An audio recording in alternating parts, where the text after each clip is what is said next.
언젠가 리더스 다이제스트에서 현대인들의 건강을 위협하는 4가지 부정적인 요인들에 관한 글을 읽은 적이 있습니다.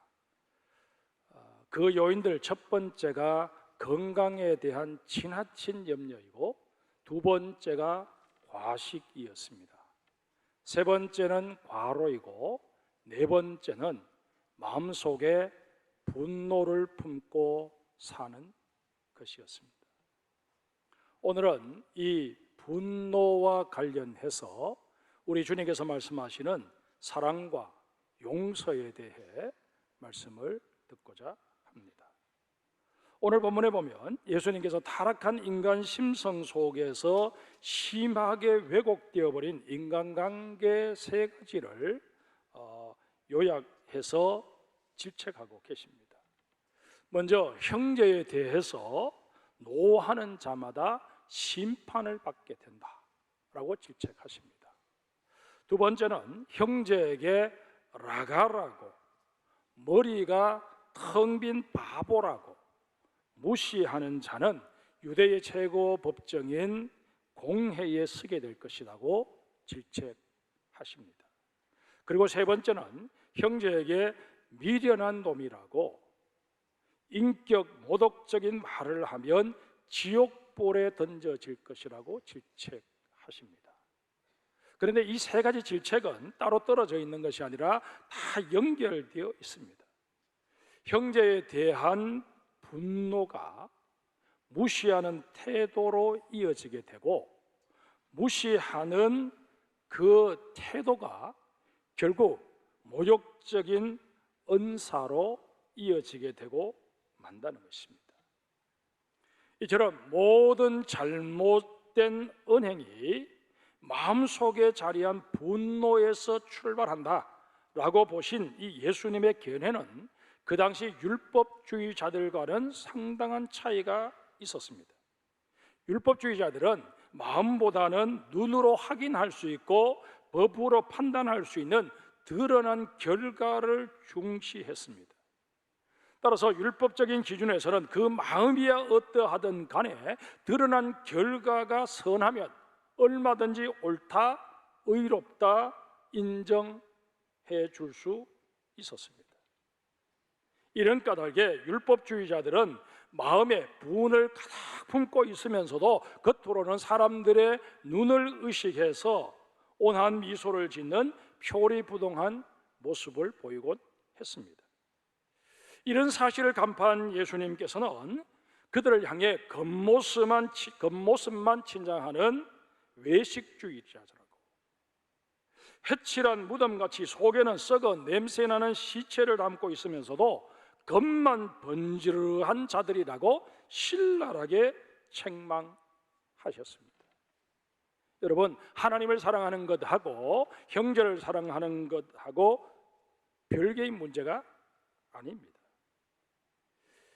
형제에 대한 사랑을 하나님을 향한 사랑보다 낮은 차원으로 이해해서도 아니 됩니다. 예수님께서 말씀하시기를 늘 얼굴을 대하며 살아가는 형제를 사랑하지 못하면서 보이지 않는 하나님을 사랑한다는 것은 어느 도단이다, 우리를 깨우쳐 주십니다. 이런 경우 우리의 신앙은 그저 머리에서만 맴도는 사변적인 것이 될 가능성이 대단히 높습니다.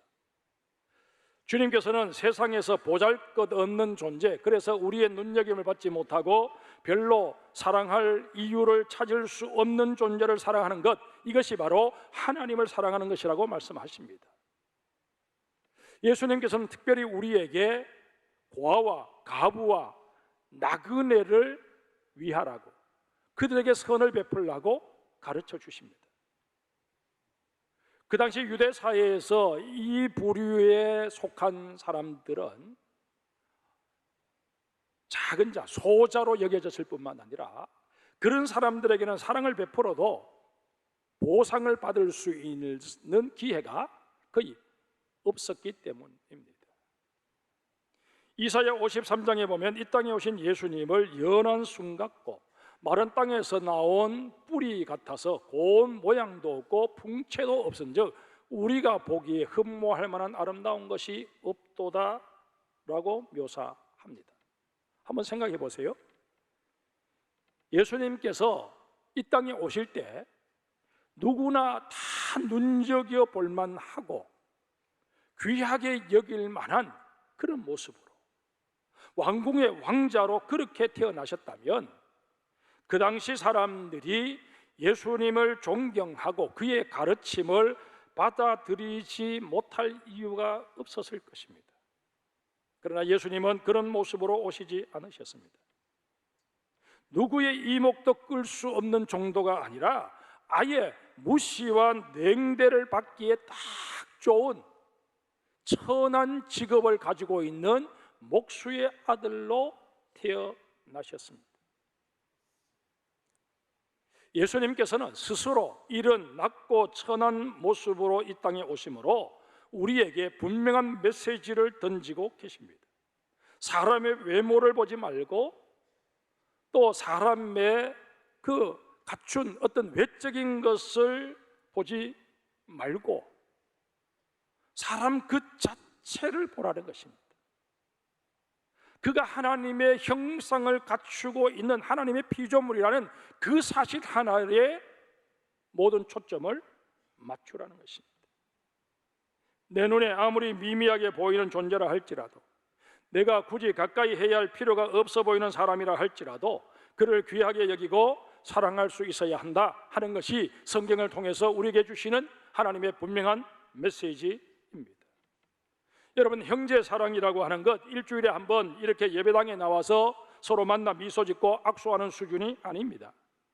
형제 사랑은 예배 마치고 마음 맞는 사람들끼리 동년배끼리 335 모여 앉아서 떠들썩하게 웃고 즐기며 담소 나누는 정도를 말하는 게 아닙니다. 형제 사랑은 연말 연시에 형편이 어려운 우리의 이웃을 찾아가서 무언가 하나를 전하고 생색을 내는 그런 것은 더더욱 아닙니다. 겉으로는 웃으면서 속으로는 묘한 질투나 경계심을 그 마음속에 숨기고 있다면 그것은 결코 사랑이 될 수 없습니다. 예수님께서 요구하시는 형제 사랑은 거칠거나 가식이 아닙니다. 머리에 맴도는 추상적인 개념도 아닙니다. 형제 사랑은 하나님을 예배하기 전에 반드시 점검하고 해결해야 할 사안입니다. 왜냐하면 하나님을 예배하는 우리가 바로 하나님께 드려져야 할 산제물이기 때문에 그렇습니다. 내 마음속에 형제에 대한 불편한 감정, 미움의 감정을 고스란히 가진 제 예배를 드리게 될 경우 산제물인 우리는 흠 없는 제물로 여겨져서 대자를 맞을 수밖에 없습니다. 예배를 드리면서 내가 산제물로 드려져야 하는데 내가 예물로서는 온전히 갖춰지지 못했다 해서 태자를 맞게 되면 내가 드리는 이 예배는 아예 시작부터 허사가 될 수밖에 없는 것입니다. 제가 초등학교 4학년 때 우리 가족이 잠시 의성에서 대구로 이사를 한 적이 있었습니다. 그런데 이사를 가서 집 가까운 곳 교회를 나가게 되었는데 안타깝게도 그 교회가 얼마 후에 분쟁에 휘말리고 말았습니다. 그리 크지 않은 예배당이었는데 주일마다 2패로 나뉘어 예배를 드렸습니다. 한쪽에서 기도를 하면 다른 한쪽에서는 찬송을 불러서 방해했습니다. 목사님이 설교를 하기 위해 강단으로 올라가고자 하면 반대편에서 달려가 길을 막고 옷을 잡고 끌어내렸습니다. 부모님께서는 어린 우리가 이런 모습을 보면서 혹 교회에 대해 안 좋은 생각을 가지게 될까 서둘러 교회를 옮기셨습니다. 어릴 때 한두 번 보았던 일이지만 지금까지도 마음 한구석에 그 광경이 생생하게 남아 있습니다. 교인들 개개인의 얼굴은 전혀 기억나지 않지만 그 살벌했던 분위기만은 지금도 제 뇌리에 각인되어 있습니다. 저는 오랜 세월이 흘렀음에도 불구하고 간혹 이런 생각을 그때를 연상하며 해봅니다. 그들은 상대방의 기도를 방해하기 위해서 찬송을 부르면서 그 찬송이 과연 하나님을 영화롭게 할 수 있을 것이다 라고 생각했을까? 상대방을 마귀의 자식이라고 정죄하며 하나님의 징벌을 강구하던 자신들의 기도를 하나님이 들으신다고 과연 믿었을까? 물론 이런 사례는 그리 흔한 일은 아닙니다. 그런데 여러분, 우리 개인적으로는 이와 유사한 마음 상태로 예배자의 자리에 앉게 되는 경우가 없지 않습니다. 오늘은 제발 누구와 얼굴 마주치지 않기를 바라는 마음으로 교회에 나올 때가 있는가 하면 남편으로 인해, 아내로 인해, 자녀로 인해 잔뜩 마음이 상한 상태로 예배당을 오르게 될 때도 없지 않습니다. 예배를 드리는 내내 내 마음이 불편합니다. 이런 우리의 마음을 누군가가 알아차리고 그렇게 불편하면 하루 쉬지 꼭 뭐 와서 예배를 드려야 되냐, 그런 마음으로 교회당을 꼭 찾아야 되냐, 그렇게 물어온다면 우리가 곧잘 하게 되는 궁색한 답변이 하나 있지 않습니까? 교회는 사람 보고 나가는 게 아니잖아요. 하나님 보고 나가는 거지. 맞는 말입니다. 그러나 여러분, 조금만 깊이 생각해 보면 나의 이 말 속에 엄청난 모순이 숨어 있음을 깨닫게 됩니다. 우리가 누군가를 미워하면서 교회에 나오게 되는 것, 하나님을 바라보기 때문인 것은 분명한 사실입니다. 그러나 내가 정작 하나님 앞에 나와서 어떤 태도를 취해야 할까요? 누구누구와 마주치는 것이 정말 싫지만 그래도 하나님을 예배하기 위해서 이렇게 나왔습니다. 나를 어여삐 여기시고 누구누구가 자신의 잘못을 깨닫고 내게 용서를 구하게 하여 주십시오, 그런 식으로 우리 기도해야 할까요? 아닙니다. 하나님, 예배의 자리에 올라왔지만 제 마음에는 여전히 하나님이 원치 않으시는 미움으로 가득 차 있습니다. 저 스스로는 이런 미움의 감정을 해소할 길이 없어서 주님 발 앞에 엎드리오니 저를 긍휼히 여겨 주옵소서, 제 마음을 고쳐 주옵소서 기도해야 할 것입니다. 모든 문제의 근원은 나에게 있습니다. 아무리 상대방이 잘못했다고 여겨진다고 할지라도 그런 상대방조차 품을 수 있는 내 마음이 되지 못한 것, 내게 주님께서 명하신 그런 큰 사랑이 없음을 안타까워하며 주님 앞에 회개할 수 있는 여러분과 저가 되어야 할 것입니다.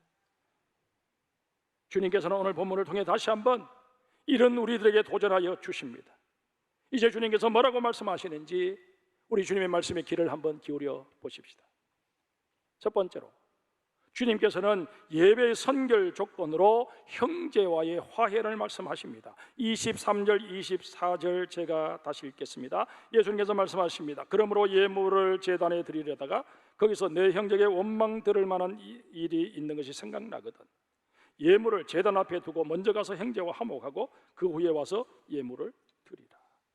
우리 장로교회의 전통은 나름대로 격식을 갖춘 경건한 예배를 강조합니다. 아울러 예배자들도 의복을 깨끗하게 차려입고 참석해야 한다고 가르칩니다.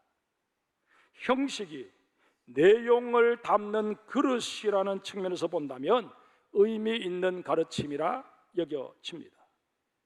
그러나 정작 중요한 내용이 부족하다면 잘 갖춰진 형식은 한낱 빈수레에 불과하다 하는 것 또한 아셔야 할 것입니다.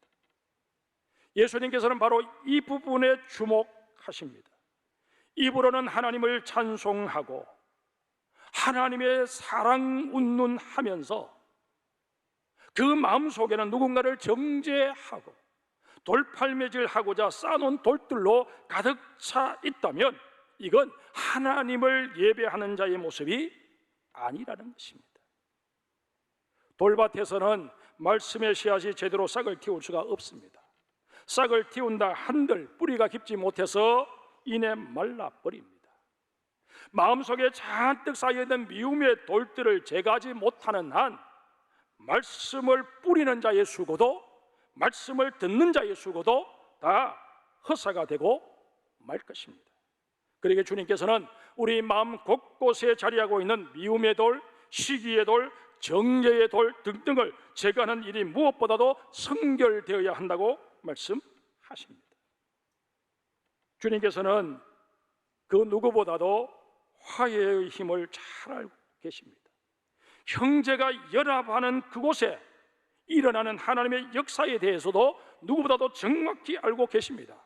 그러기에 여전히 미움과 정죄의 마음을 안고 예배의 자리에 오르는 우리를 향해 너희는 먼저 가서 형제와 화목하라 라고 가르쳐 주시는 것입니다. 두 번째로 주님께서는 화해는 마음먹은 즉시 이행해야 한다고 말씀하십니다.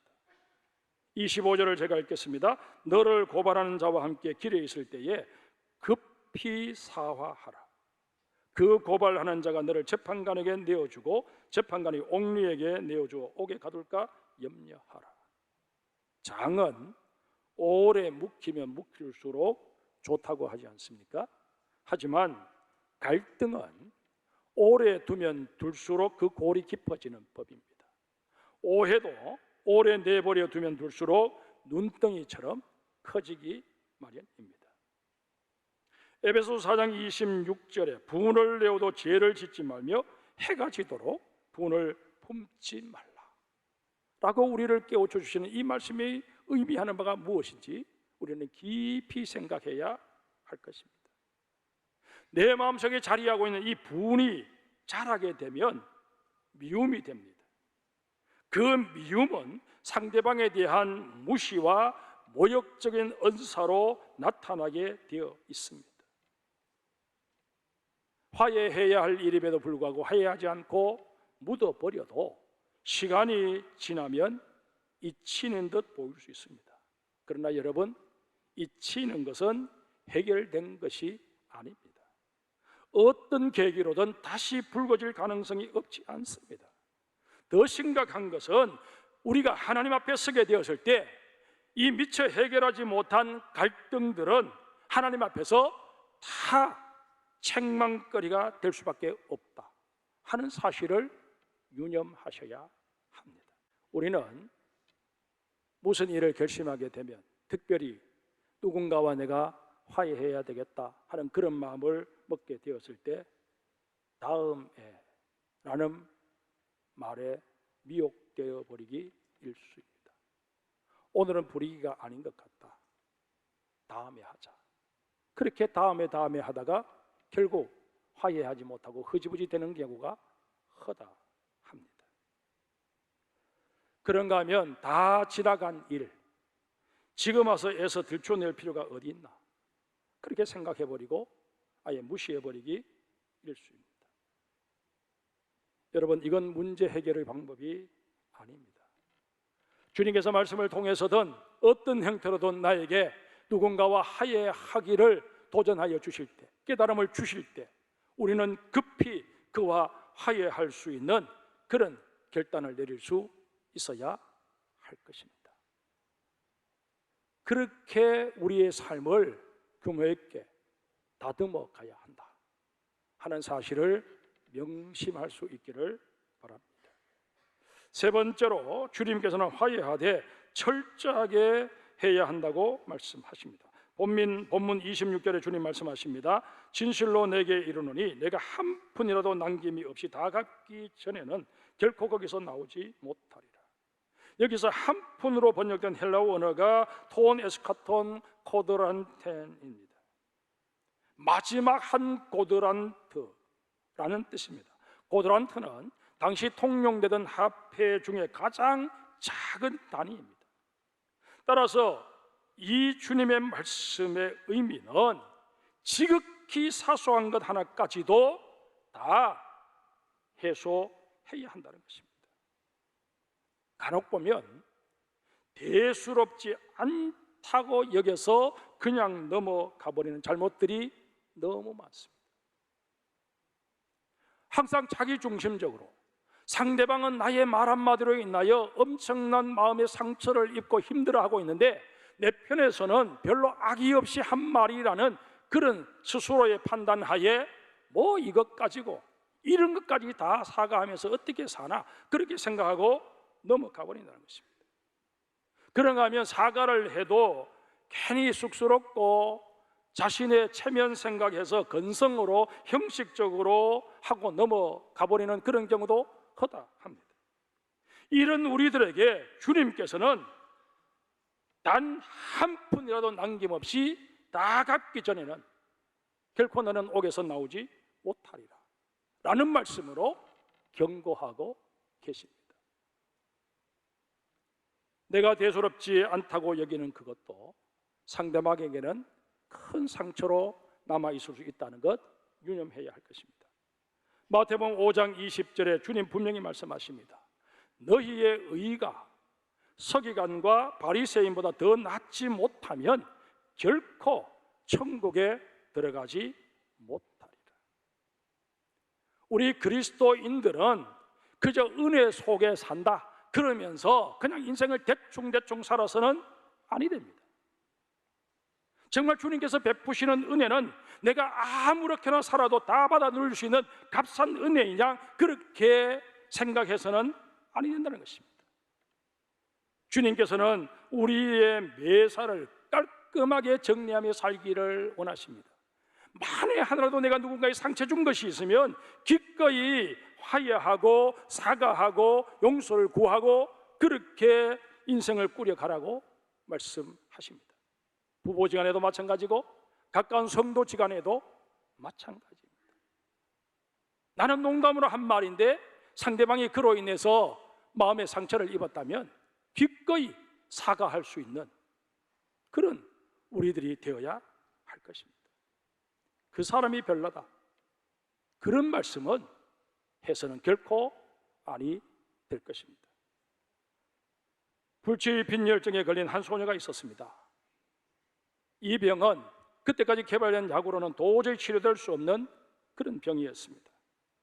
달리 방법을 발견할 수 없었던 가족들은 소녀의 인생의 마지막을 조용히 지낼 수 있도록 산속에 있는 요양원으로 보내주었습니다.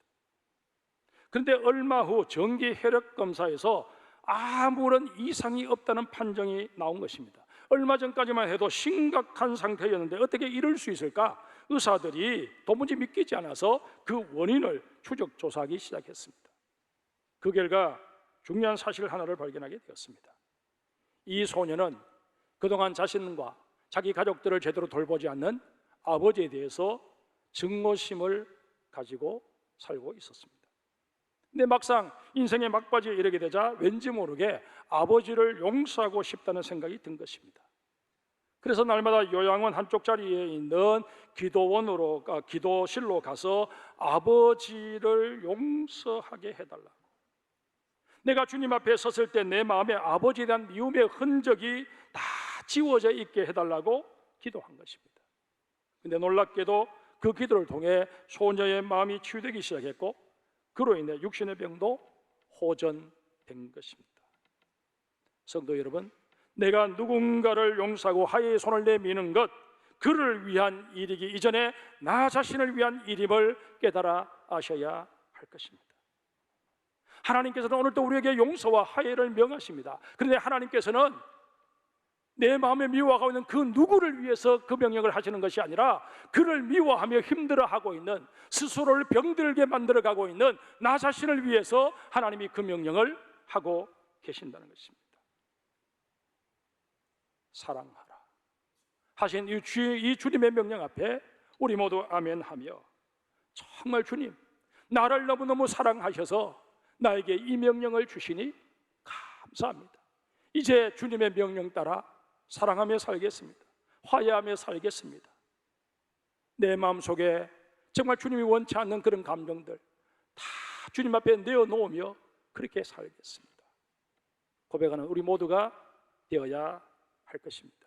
우리는 자꾸 그 사람이 잘못한 것을 주목합니다. 그러나 우리 주님께서는 그 잘못을 주목하지 말고 그를 지은 하나님의 형상으로 그를 지은 하나님에게 시선을 고정해라. 그러면 훨씬 더 용서하기가 쉬울 것이고, 그러면 훨씬 더 사랑하기가 쉬울 것이고 화해하기가 쉬울 것이다 말씀하여 주십니다. 이 말씀에 아멘하는 우리 모두가 될 수 있기를 주님의 이름으로 축복합니다.